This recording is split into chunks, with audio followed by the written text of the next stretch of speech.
What's going on, boxing fans? It's Julian Williams with The Distance. I'm back with another top 5. I haven't done this in like a month now. I'm going to continue where I left off. I got like about 4 more fights to do, and this is actually number 3. I have a tie at number 1.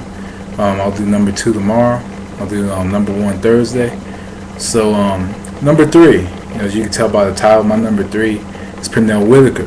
Pernell Whitaker, as we all know, probably one of the greatest defensive fighters of all time. Behind, maybe Willie Pep. Behind Willie Pep, one of the greatest defensive fighters of all time. Elusive, good hand speed, popping his punches, southpaw, provide a lot of trouble for boxers.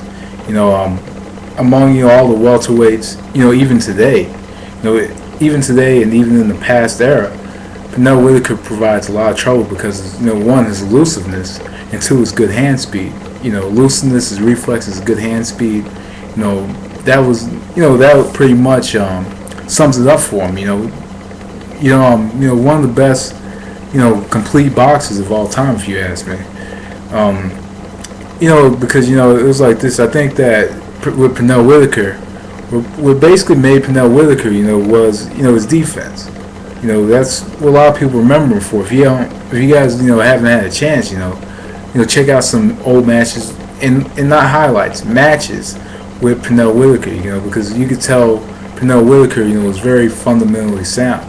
I liked how, he would come up, from underneath shots and then, come back up, he slip shots, come back up and, unload with a nice combination, and he had some very good, not only good reflexes, but very good hand speed.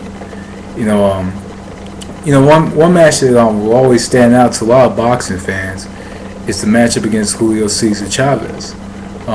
Back in, I think it was like a welterweight championship fight, like in 93, 94. It was in Texas. If you guys haven't watched it, I suggest you guys watch it on here on YouTube because it's on here. But it was an obvious robbery. I thought Whitaker won at least 7-8 rounds in the fight. I had Whitaker win about 7 or 8 rounds in the fight. He was basically the ring general. Even though there were times he got the ring cut off, he was still moving around the ring. To his right, landing the southpaw jab, on Chavez. Chavez, was frustrated in the fight. You could tell he was frustrated, because it was a different Chavez. I don't think Chavez even lost the fight, up to that point. I don't think he ever lost a fight. Whitaker lost like a fight. He lost like a fight at the time. Only lost one fight, and that was only at lightweight. And Whitaker, went in, fought Chavez, and was basically robbed. Whitaker was just a ring general in that fight. He controlled the ring, controlled the action, controlled the pace, everything.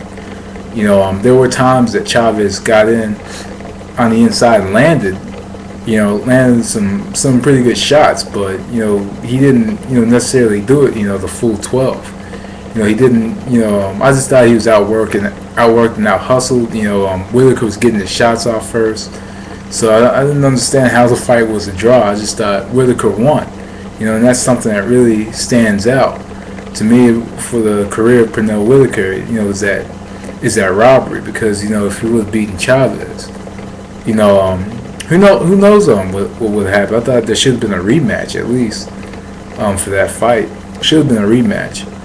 But being the man that takes the O away from Chavez, the great Julio Cesar Chavez, that could do a lot, on his resume, look good on his resume. But he did have some quality matchups. He did have a matchup against future trainer Buddy McGirt. Had 2 matchups against him. One of those matchups, began his 4-year reign as the welterweight champion in 1993, when he defeated Buddy McGirt for the WBC welterweight championship. So he did go on. He held the championship for 4 years. Lost to Oscar De La Hoya. He had another chance, fighting Tito Trinidad. Right, in the middle of his prime. When he was younger. When Tito Trinidad was younger. Tito was able to land the shots on Whitaker, and Whitaker's reflexes were a bit gone at the time, and he came back. His last fight, he got injured in the middle of the fight and it stopped.